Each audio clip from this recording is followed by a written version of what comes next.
Oh, he looks as dumb as you. I guess kids of someone who drop out of middle school are also stupid.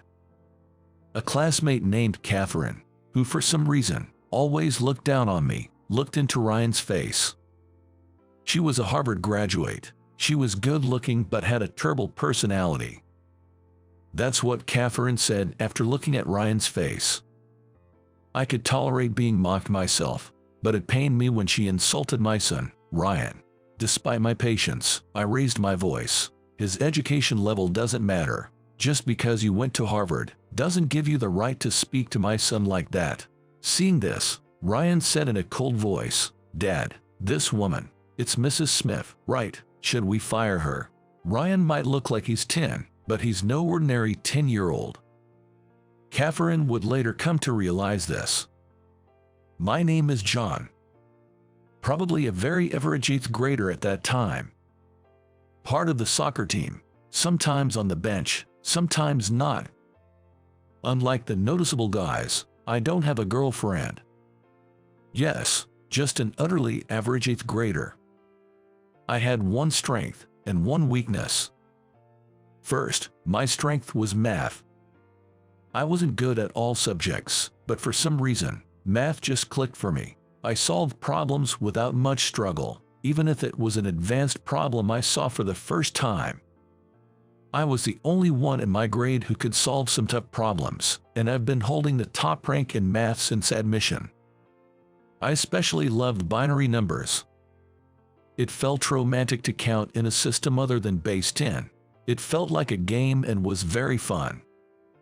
On the other hand, my weakness, or rather the person I couldn't stand, was a beautiful classmate named Catherine Smith from elementary school.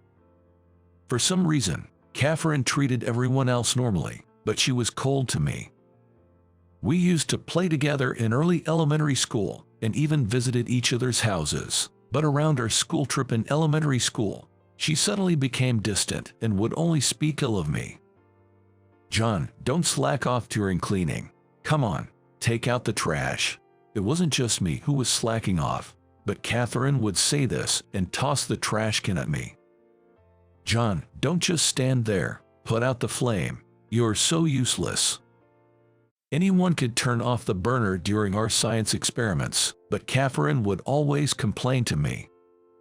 Moreover, she'd say things like, "I can't touch that alcohol lamp now that John has touched it," as if I was something dirty. I wanted to retort, but Catherine was bold, beautiful, and one of the top-ranking girls in our class hierarchy. I could never talk back and just took her remarks. I always thought that one day I'd prove her wrong, but the only thing I had over Catherine was math. However, she was decent at math and was top of the class in overall grades. Throughout middle school, Catherine kept targeting me. And as fate would have it, we ended up going to the same high school. So my high school life started with the same strength and weakness. Then, during my sophomore year of high school, my life took a 180-degree turn. My father, who was the backbone of our family, passed away. He loved fishing in rivers. One morning while going fishing, he drove the wrong way on a mountain road and plunged off a cliff, taking his car with him. And he never came back. Our family, which had been living a modest yet peaceful life, was shattered. I can never forget my mother's face when she received the call from the local police. I'll never forget the pale face of my father when we rushed to the hospital. After my father passed away, my mother, who had always been a stay-at-home mom, decided to work as a temp, but she couldn't keep a job for long because the sudden loss of my father often made her ill. Just when I thought she'd been working for a while, she'd end up bedridden. She'd get better and start working again, but within about 3 months, she'd fall again. I thought I couldn't put her through that anymore. I decided to give up on college. I'd even drop out of high school and start working right away. I wanted to bring my mom back to being a stay-at-home mom. I made up my mind the 3rd time she fell ill. Catherine, who always criticized me, confronted me when I decided to quit high school. "What are you thinking? Are you out of your mind? Without a high school diploma, you won't stand a chance in society. You have just one more year of high school. Don't quit now. Only a fool would drop out. Catherine strongly disapproved of my decision, but there was no changing my mind. I handed in my resignation that week and left high school by the weekend. After quitting, I first took a part-time job at a local convenience store. I'd never worked before since my high school didn't allow part-time jobs, so every day was a new experience for me. It was tiring, but I had committed to supporting our livelihood, and there was no turning back. As I got used to the convenience store job, I began to work part-time at a British pub in the evenings. My mother, seeing the occasional burns I came home with, would cry, worried about my erratic lifestyle. Still, not everything about the job was tough. As I continued with my part-time jobs, a new chapter began in my life. There was a woman named Kate who worked as a server at the pub. Kate attended a renowned state university nearby, studying robotics.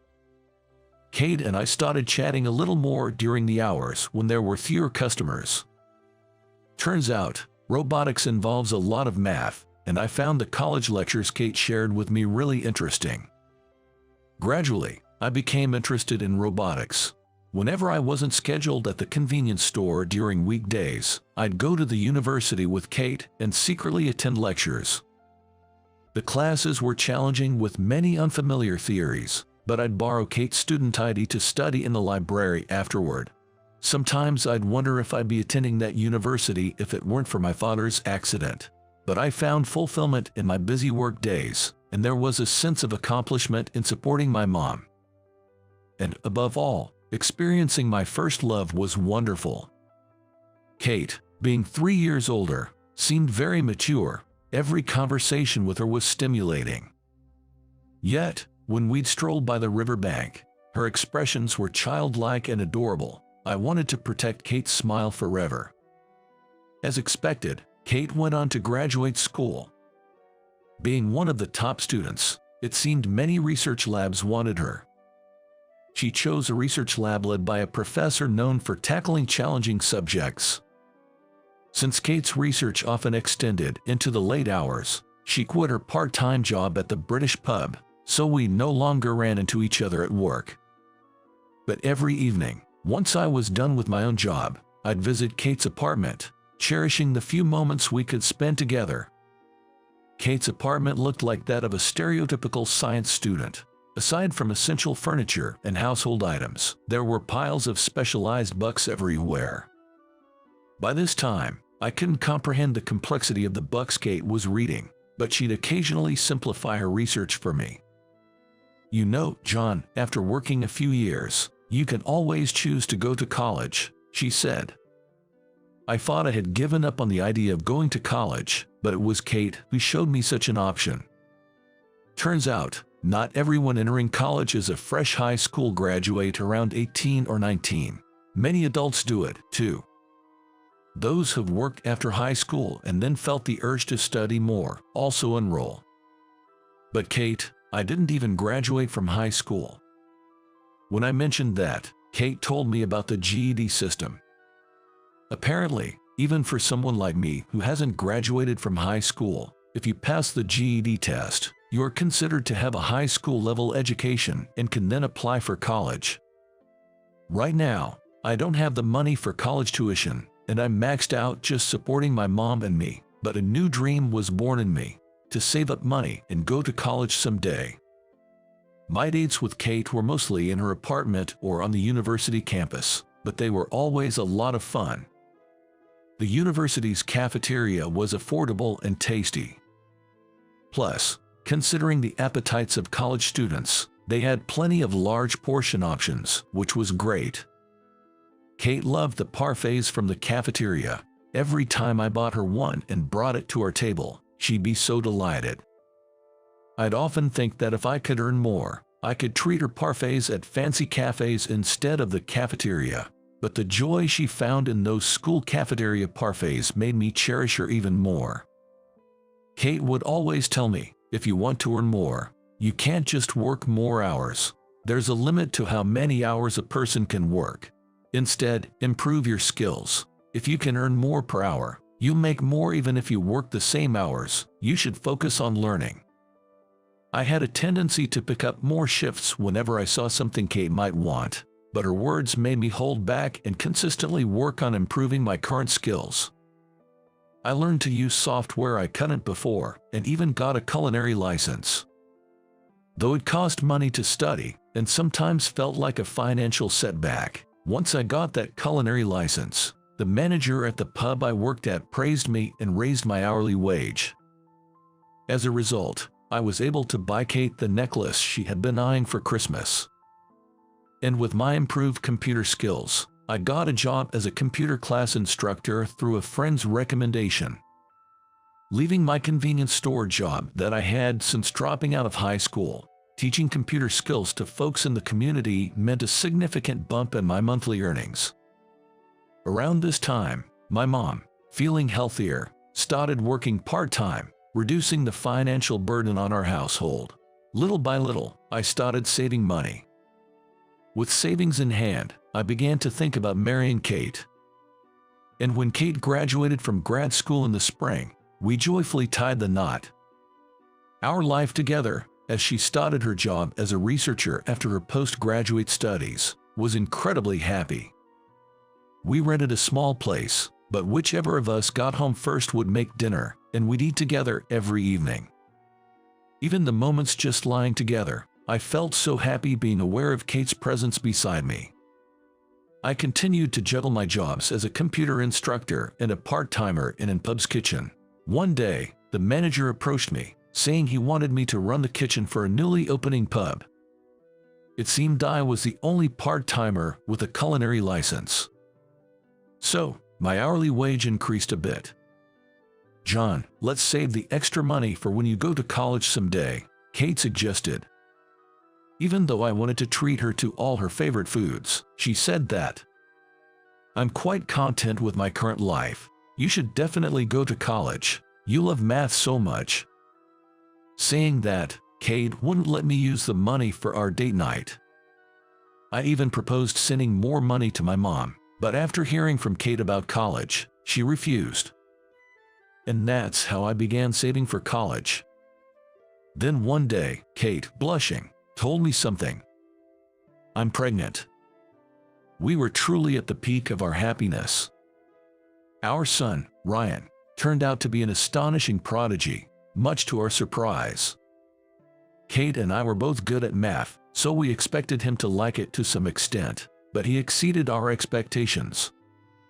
In no time, he could count from 1 to 100 and started solving quadratic equations even before kindergarten. He quickly became fond of binary, my favorite, and could convert decimals to binary instantly. Kate continued her work part-time, and after finishing her research at the lab and picking up Ryan from daycare, she'd chat with him about math in ways he could understand. Ryan always listened with shining eyes. By then, I had quit the pub job and had become a full-time instructor at the computer class. Ryan quickly learned to operate the computer I taught him, and he easily outgrew the programming materials for elementary school students. I wonder what kind of person he'll grow up to be. One night, while stroking the sleeping Ryan's hair, Kate said this and suddenly began to cry. "Kate, what's wrong?" It was such a cheerful topic, so what happened? Looking at her face with suspicion, Kate clung to me and began to cry. Then she revealed, I've been diagnosed with a brain tumor. I was stunned. Only 6 months left. I couldn't come to grips with Kate's confession and remained silent for a long time. I need to support Kate. I knew it, but I couldn't help picturing my father's pale face. Now, even Kate. It reminded me of the atmosphere when my mother answered the phone that day. It's terrifying. Please tell me it's a lie. Tell me you're just groggy. I couldn't accept Kate's illness, and for a while, life continued as usual.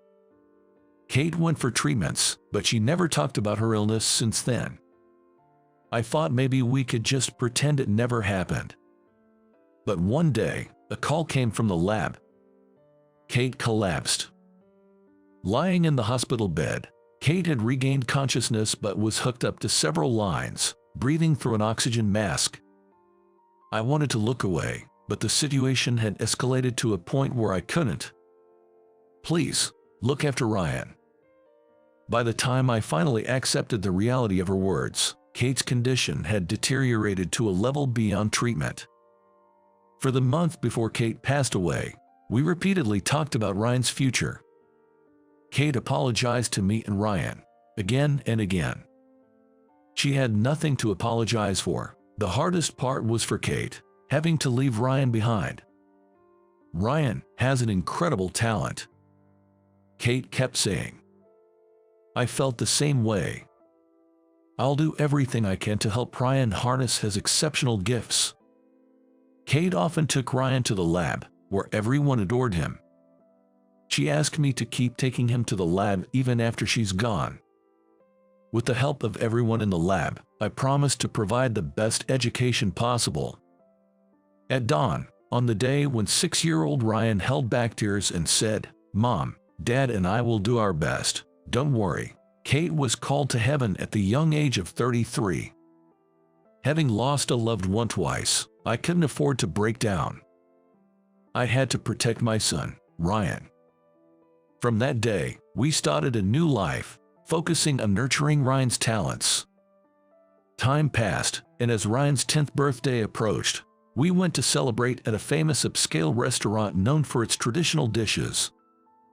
After enjoying our meal, we were satisfied and just stepping out of the entrance when I noticed a familiar face. Catherine. It was Catherine, an old acquaintance from elementary to high school. She was there dining with her boyfriend. Upon seeing us, the corner of her mouth twisted into a smirk. "You, dining in such a fancy restaurant, even though you dropped out of middle school. Out of your league, don't you think? Middle school dropout or not, what's that got to do with anything?" I didn't want to provoke Catherine, especially with Ryan around. I tried to leave quickly, but she kept on throwing jabs. "You probably can't even educate your child properly with your dropout status, can you?" I had promised Kate to prioritize Ryan's education, so this really got under my skin. Still, I tried to ignore her and started to leave with Ryan. "Look at him. He's got that clueless look, just like a dropout's child. I guess stupidity runs in the dropout family." Catherine pushed further. Although I could handle insults thrown at me, when she insulted Ryan, I lost it and snapped back. "My educational background has nothing to do with this. Just because you went to Harvard doesn't give you the right to talk that way about my son. Oh, come on. Is it because you didn't even finish high school?" Catherine continued to mock. Ryan suddenly said in a cold voice, "Dad, this woman, it's Miss Smith, right? Should we fire her?" "What are you talking about, Ryan?" Attempting to reprimand him, Ryan continued, "She's a business associate of my company. She might not know me, but I've seen her. She's from the security firm we've outsourced to, so at the very least, I can have her removed from the current project. Right, Miss Smith?" "Ryan, there's no need to retaliate, no matter how much one is mocked." That being said, I might have snapped back a bit earlier. I tried to silence Ryan's harsh words. "What? How can a kid like this be associated with my company? There's no way you can fire me. Talk in your dreams." Clearly shaken by being addressed by Ryan, Catherine snapped back and disappeared into the restaurant with her partner. "Ryan, you shouldn't talk about firing someone like that," I advised him, but Ryan still looked discontent. Ryan can be a bit sharp-tongued at times. Well, being acknowledged as a member in Kate's lab, researching robotics as an elementary schooler, and even doing system development, I can see why he might have become a bit assertive and outspoken. But kindness and relationships are the foundation for all. Just because he's a child doesn't excuse everything he says, especially since he's working with adults on system development. He needs to be careful with his words. Ryan developed a digital photo album app. It became a massive hit. With the profits, we set up a company to develop the next app, On paper, I was listed as the CEO, but in reality, Ryan was the one pulling most of the strings. The security aspect of that album app was outsourced, and Catherine worked for the outsourced company.